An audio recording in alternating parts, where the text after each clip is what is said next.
2 Corinthiens chapitre 6, verset 1. Puisque nous travaillons avec Dieu, nous vous exhortons à ne pas recevoir la grâce de Dieu en vain. Ne pas recevoir la grâce de Dieu en vain. Dieu nous a fait grâce en Jésus-Christ en effaçant toutes nos offenses et la sentence qui en découlait, c'est-à-dire la mort, la domination éternelle, la damnation éternelle. De ce fait, l'apôtre nous exhorte à ne pas rendre cette grâce vaine. Cela veut dire, c'est possible que l'on reçoive cette faveur et ensuite l'estimer sans importance et la prendre à la légère. En d'autres termes, Christ est donc mort en vain.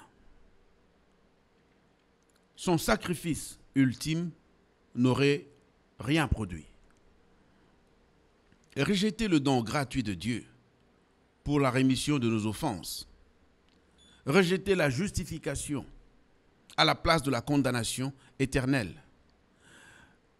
ne pas considérer la régénération de nos âmes par sa présence dans nos esprits, qui est une action divine en nous, l'empreinte divine en nous, nous accordons la capacité d'avoir une moralité, d'avoir été éclairés par la lumière divine qui dissipe toute pensée ténébreuse en nous.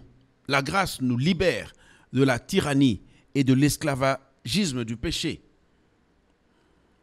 Rejeter une si grande faveur découlant de la miséricorde divine, on en récoltera la juste rétribution réservée à ceux qui méprisent le Créateur et sa grâce salvatrice, rédemptrice, qui rend l'être humain sage à salut, à l'opposé de l'être animal irrégénéré qui est caractérisé par toutes sortes de déséquilibres moraux et toutes sortes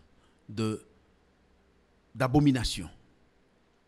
Bien-aimés, les racheter, la grâce est une faveur sur laquelle il faut travailler avec toute notre âme. Que Dieu nous bénisse. C'était là le pasteur Martin dans le pain du jour.